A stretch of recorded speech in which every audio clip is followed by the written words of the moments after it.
Hola, bienvenidos. Soy Jorge Contreras Lizama.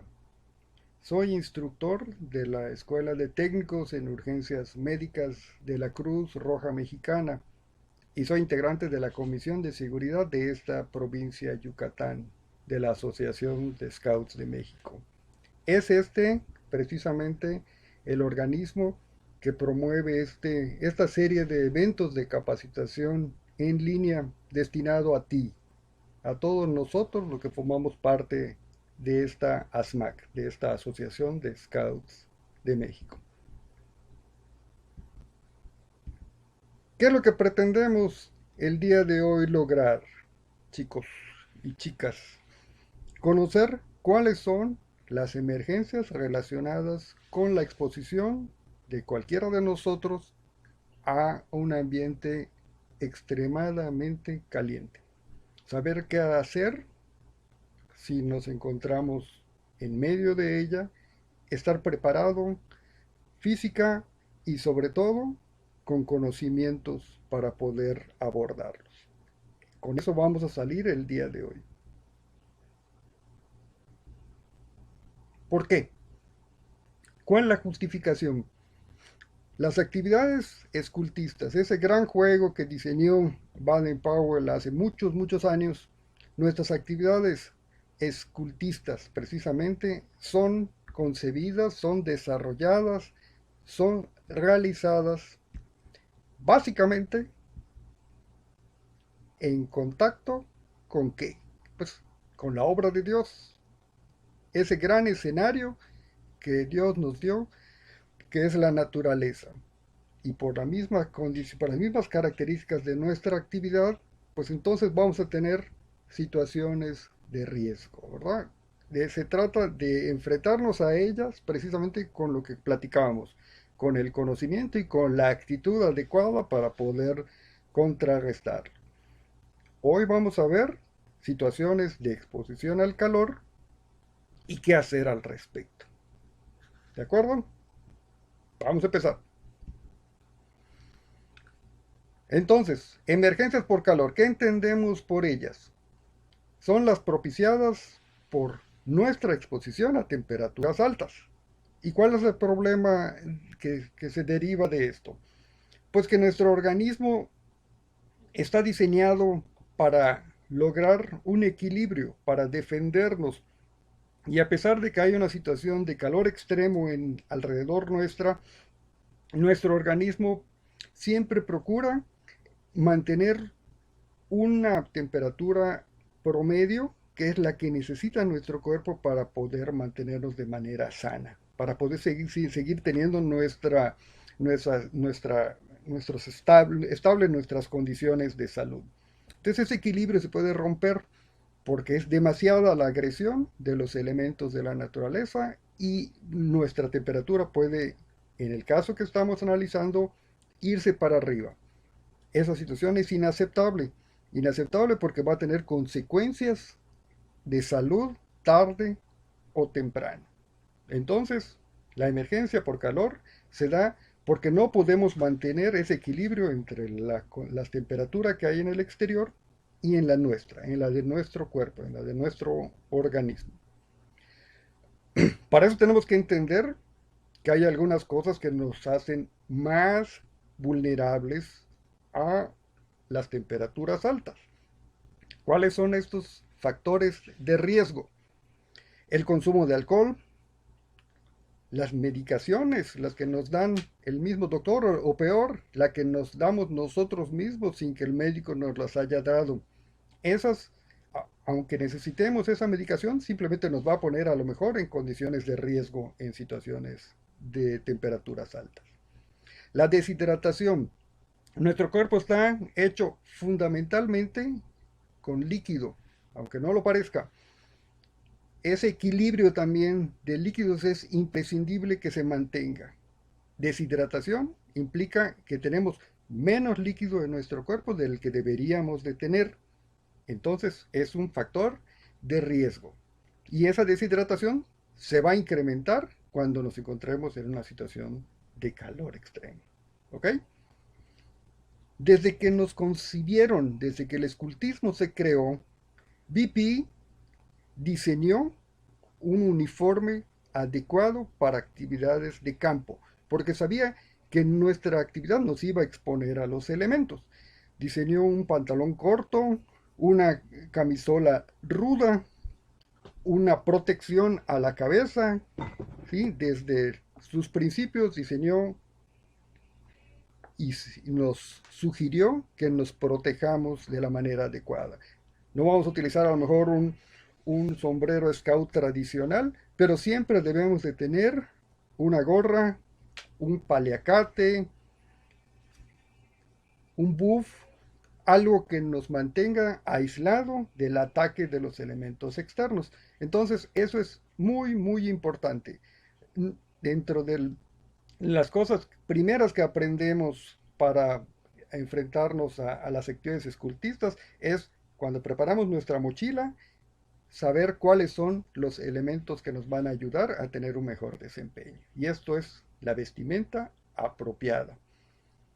Otra cosa fundamental que nos enseña el escultismo es mantenernos en condiciones óptimas físicas. Una mala condición física nos hace vulnerables también a estas situaciones de calor extremo. Y otra cosa que es de sentido común, hacer nuestras actividades en la medida de lo posible, evitando las horas inapropiadas, las horas pico de temperaturas extremas. A veces no es posible esto y entonces tenemos que poner barreras más adecuadas para que en esa actividad que vamos a desarrollar no nos vaya a afectar. ¿Cómo? Hidratándonos, protegiéndonos físicamente más, pero siempre, si lo podemos evitar, hacer una pausa en las horas de calor extremo. Entonces, esos son los elementos o los factores de riesgo que nos van a propiciar emergencias por calor o las que las van a hacer más graves. En estas situaciones tenemos un tratamiento general para situaciones de emergencia.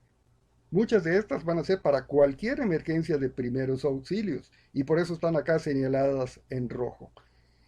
¿Qué es lo que tenemos que hacer cuando notamos que algo está mal?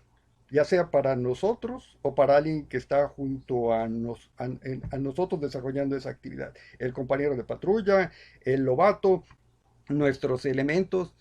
Tenemos que pensar dos veces antes de hacer cualquier cosa. A eso se le llama verificar que la escena sea segura. ¿Cómo hacemos esto? Utilizando nuestros sentidos, los sentidos que nos dio Dios, nuestra vista, nuestro oído, nuestro olfato, y de esa manera vamos a poder decidir y definir si es seguro para nosotros intervenir. Porque veamos a alguien que necesite ayuda, no debemos automáticamente reaccionar y correr. Tenemos que darnos unos segundos para pensarlo un poco más, para pensarlo un poco mejor, y de esa manera vamos a estar en mejores condiciones de ayudar. Porque no se trata de hacer 2, 3 o 4 lesionados más. Se trata de ayudar. Un segundo elemento general es utilizar siempre un equipo de protección personal. Acá dice equipo de protección ASC. Así se le llama al equipo de aislamiento de sustancias corporales. ¿Sí? Ese equipo de aislamiento de sustancias corporales últimamente lo conocemos más todavía. ¿Cuáles son? Gafas o careta. ¿Sí? También debemos tener un par de guantes de nitrilo o de látex en nuestro botiquín.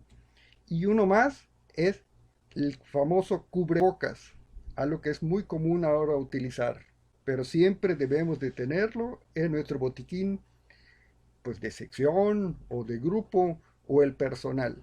Y una muy buena costumbre que debemos nosotros adoptar es tener estos tres elementos en nuestra mochila cuando vayamos a la escuela, cuando nos vayamos a cualquier lado. Tener un par de guantes o un cubrebocas para que lo utilicemos en la situación en lo que lo vayamos a requerir es una magnífica costumbre preventiva. ¿Qué sigue? Evaluar el estado de conciencia. ¿Cuáles son las cosas que nos pueden dar luz de que la conciencia de alguien no está bien? Pues obviamente que alguien esté inconsciente, que no responda, pero hay muchas otras cosas que pueden suceder. Si alguien está somnoliento, si está muy decaído, si responde de una manera ilógica a lo que le preguntamos, si está agresivo, esas son alteraciones del estado de conciencia que nosotros tenemos que anotar y considerar. Eso implica que algo no está bien, que algo no está procesando de manera adecuada a nivel de la mente, a nivel del cerebro de la persona que queremos ayudar. Si hay esa inconsciencia y esa alteración de conciencia, o si hay convulsiones de la persona que estamos queriendo ayudar, automáticamente debemos hacer un alto y pedirle a alguien, o nosotros hacerlo, de llamar al servicio de emergencia. Acá le llamamos SMU. ¿Ok? ¿Y cómo lo hacemos? Todos conocemos el número al que tenemos que contactarnos. Es el 911. ¿Ok? Entonces es el servicio médico de urgencia el que tenemos que activar.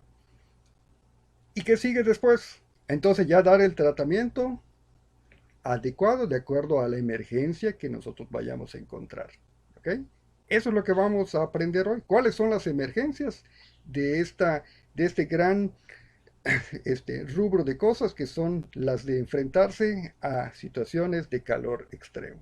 Ahorita vamos a aprender cuáles son. ¿Qué emergencias puedo encontrar? ¿Cuáles son las más comunes? Hay muchas otras, pero las que nosotros seguramente tarde o temprano vamos a encontrar en alguna situación de campo va a ser estas. Calambres. Se le llama también espasmos musculares. Una más es la insolación, que es el agotamiento por calor. Y una más que le llamamos golpe de calor, y muchas veces confundimos con otros padecimientos. Vamos a aprender cuáles son cada una de estas tres situaciones no deseadas a las que nos podemos enfrentar en nuestras actividades escultistas. El primero es los calambres. Todos hemos tenido, chiquitos o grandotes, estas sensaciones raras en nuestro cuerpo. ¿Cuáles son los síntomas de los calambres? Pero en este caso estamos hablando de los que están relacionados con nuestra exposición al calor. ¿Sale? Entonces, esto se da a través, lo sentimos físicamente como contracciones musculares dolorosas y usualmente se dan en las piernas y en el abdomen. ¿Okay? Se da por una deficiencia, sudamos demasiado, perdemos electrolitos y nuestro cuerpo reacciona de esa manera haciendo contracciones que son muy molestas y que nos pueden impedir inclusive seguir caminando o desarrollando nuestra actividad. Y las más comunes son en las piernas, seguidas por las del abdomen. ¿Ok? ¿Qué es lo que tenemos que hacer en estas situaciones? El tratamiento es de entrada, ya vimos las recomendaciones generales, ahorita son las concretas para la situación de calambre. Vamos a retirar a la persona del calor, de la fuente del calor que está sufriendo, y las vamos a retirar a un lugar fresco. ¿Okay? No las vamos a llevar a una situación fría total. Vamos a hablar ahorita de eso. El cambio tiene que ser paulatino. Vamos a retirarlo y vamos a dirigir hacia un lugar fresco. La segunda acción que debemos de tomar es hidratarlo. Si se dio precisamente porque la persona perdió hidratación, tenemos que reponer esa hidratación, pero además comentamos que fue porque perdió electrolitos. Entonces, lo más adecuado es tener en el botiquín una bebida adecuada para estas situaciones. ¿Y cuál es la mejor bebida? Es el suero oral. Un suero que podemos conseguir en sobres, que la disolvemos en nuestro garrafón, en un recipiente con agua, y se lo hacemos tomar en pequeños sorbos, poco a poco, para que se vaya reponiendo esa deficiencia de sobre todo sodio, pero hay muchos otros electrolitos que se pueden perder en actividades físicas intensas. ¿Ok? Si no tenemos eso, pues el agua, ¿no? El agua es la opción B. Lo mejor es un suero, pero si no lo tenemos, agua. No refrescos, no cosas azucaradas. Lo más importante es que reponga agua y que reponga los electrolitos. Y una cosa final es propiciar la relajación del músculo afectado a través de masajes leves, suaves, estiramientos del músculo en el que está sufriendo esa contracción tan molesta. ¿Ok? Entonces, eso es lo que debemos hacer en situaciones de calambres. La segunda de las afecciones que vamos a analizar es la insolación. Todos hemos visto a alguien a nuestro alrededor que cae afectado por este padecimiento. La insolación es muy frecuente en situaciones de campo en el escultismo. Entonces, ¿cuáles son los signos? ¿Cuáles son las cosas en las que nos debemos fijar para darnos cuenta que alguien está realmente insolado? No solamente está acalorado, está realmente en una situación de insolación. La sudoración es muy abundante y la piel ya no está en una condición normal. La piel puede ponerse fría, pálida y también puede tener una apariencia enrojecida. Y una cosa fundamental es que hay cierta alteración de nuestra condición a través de mareos, náuseas y una fatiga extrema. ¿Okay? Esos son los tres elementos fundamentales que vamos a encontrar en una situación de insolación. ¿Qué es lo que debemos hacer al respecto? También son cosas de sentido común, ¿verdad? Tenemos que retirar a la víctima del calor hacia un lugar fresco. Volvemos a enfatizar, poner el dedo en el renglón, que tiene que ser paulatino. No lo debemos llevar a una situación de frío extremo, a un lugar con aire acondicionado, porque el cambio drástico o dramático de temperatura le puede hacer más daño que bien. ¿Ok? Poco a poco, una vez que ya regrese a su condición normal o promedio, ya pudiéramos meterlo a una situación, a un ambiente un poco más frío, pero siempre poco a poco. Hidratación. En este caso, la hidratación también es fundamental. Por supuesto, si tenemos electrolitos no le hace ningún daño, ¿sí? Pero en el otro caso estaba más claro que lo que necesitaba era eso. Acá la hidratación es fundamental. El agua, evitar refrescos. Si tenemos suero oral, también se lo damos poco a poco. Y una cosa última, una última recomendación. Hay que refrescar con medios físicos.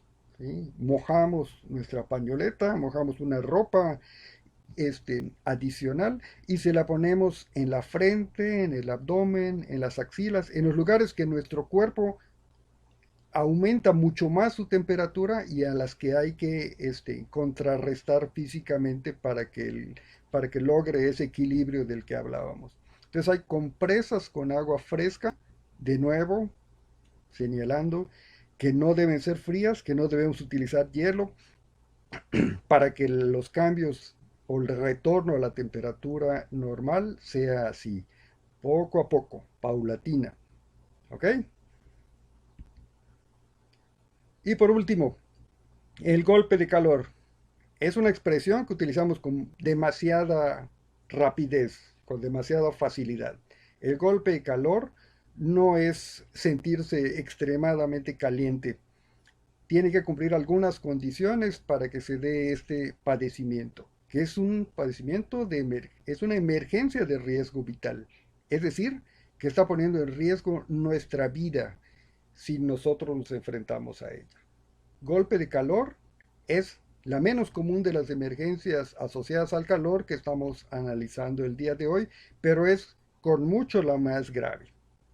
El golpe de calor ocurre cuando el sistema de enfriamiento del que ya platicamos del cuerpo está completamente superado, está desbordado y deja de funcionar. Entonces ya no me sirven los mecanismos que normalmente me mantienen a salvo y que me mantienen en un rango de temperatura promedio. ¿Ok? Entonces el golpe de calor pone en riesgo nuestra vida y eso es en lo que hay que poner el énfasis. Lo que estamos viendo ahorita son los signos y síntomas.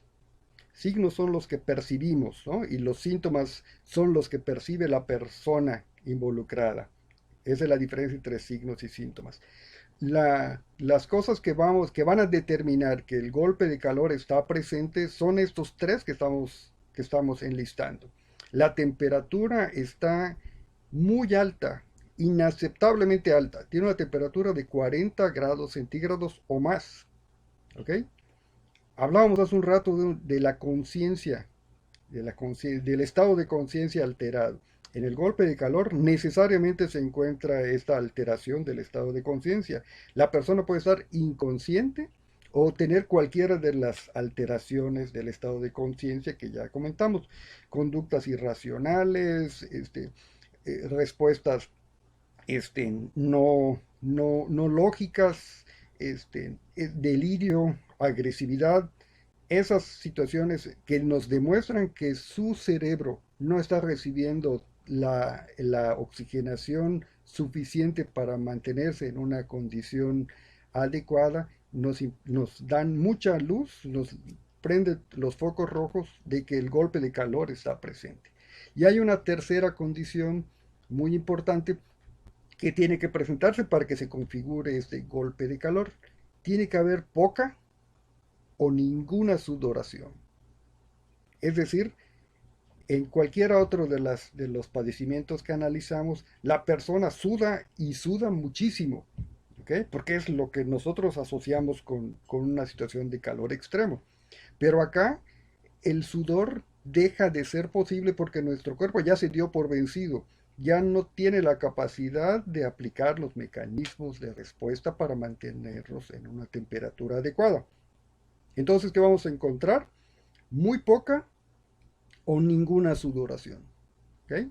Mientras menos sudor haya, mientras más seca esté la piel, la situación es más grave. Entonces son tres condiciones fundamentales. Temperatura de 40 grados o más, estado de conciencia en cualquiera de sus variantes alterada y poca o ninguna sudoración. Hay otros foquitos más que podemos encontrar en el golpe de calor. No necesariamente van a estar presentes, pero también hay que comentarlos. La piel caliente y roja puede tener convulsiones también a resultas de la respuesta del cuerpo ante esta situación extrema. La respiración la podemos encontrar muy rápida y también muy superficial, que casi no la percibamos. El pulso, que nosotros lo vamos a percibir así con nuestros dos deditos en las arterias más lógicas de nuestro cuerpo, ese pulso lo vamos a sentir muy débil y muy rápido. ¿Okay? Y también una debilidad generalizada. Pero, de nuevo, remarcamos, las tres cosas fundamentales ya las habíamos comentado y están acá en rojo. Temperatura, nivel de conciencia alterado y poca o ninguna sudoración. ¿Ok? ¿Qué es lo que tenemos que hacer? Si hablamos de que esta es una situación de riesgo vital, es decir, que está en peligro la vida de la persona, por supuesto que tenemos que activar el servicio médico de urgencias. Si nos encontramos en una situación de campo, tenemos que hacer lo necesario para trasladar a la persona a algún lugar en el que lo puedan atender. Pero siempre partiendo de que si nos podemos comunicar con el servicio médico de urgencia, es más fácil que ellos lleguen a que nosotros vayamos. Y es más seguro que ellos se transporten a que nosotros lo hagamos en una condición en la que alguien está en peligro, porque pues nosotros mismos nos podemos poner en riesgo en ese traslado. Si pueden ir, debemos esperar a que ellos lleguen. Si estamos muy lejos y no hay caminos de acceso, nosotros debemos trasladar a esa persona para que lo atiendan en los servicios médicos, en los servicios hospitalarios. ¿Ok? Entonces es importantísimo que activemos ese servicio médico. Y otra acción que debemos realizar de manera lo más pronta posible, suena un poco dramático, pero es lo que hay que realizar. Tenemos que enfriar el cuerpo. Tenemos que conseguir un medio físico para lograr bajar la temperatura. Recordemos que está inaceptablemente caliente y ese calor corporal que tiene esa persona le va a hacer un daño físico muy probablemente muy grave. Entonces tenemos que movernos y movernos rápido. ¿Cuáles son las acciones que debemos realizar? Una inmersión total, si lo podemos hacer, de la persona en agua fría o agua con hielo. Hay que rociar, si no tenemos esa posibilidad, tenemos que rociar agua fría sobre toda la piel. Tenemos que retirar la ropa que nos estorbe, colocar compresas heladas en los lugares que ya comentamos, axilas, ingles, que es la entrepierna, acá en los lados del cuello. Es decir, hacer un enfriamiento rápido y eficaz. ¿Ok? Si tenemos algo con qué hacerlo, abanicarlo o ponerlo al ventilador, acá se aplica, si tuviéramos, ponerlo en un lugar frío, en un lugar con aire acondicionado, pero pues en una condición de campo, de caminata o de una regata, pues obviamente que no la vamos a tener a mano. ¿Ok? Y también en una situación de campo como las que estamos comentando, pues a lo mejor no tenemos un termómetro, pero si sentimos que físicamente está muy, muy elevada su temperatura y tiene inconsciencia y tiene todo lo que ya comentamos, tenemos que aplicar ese enfriamiento rápido. Cuando menos durante unos 20 minutos o hasta que el estado de conciencia de la persona mejore o que el personal del servicio médico de urgencia llegue. ¿Ok? Entonces, seamos, tomemos conciencia de que nuestra intervención es fundamental y que hacer las cosas rápida y eficientemente puede hacer la diferencia entre la vida y la muerte. Esa es, a grandes rasgos, lo que vamos a ver el día de hoy. Cumplimos entonces con nuestro cometido y terminamos el día de hoy con este taller de emergencias por calor. Espero que les haya servido, pero sobre todo espero que no se enfrenten a estas situaciones, pero si lo hacen, que tengan la tranquilidad, la serenidad y la inteligencia para aplicarlos de la manera adecuada. ¿Sale? Mucho gusto en saludarlos. Siempre listos.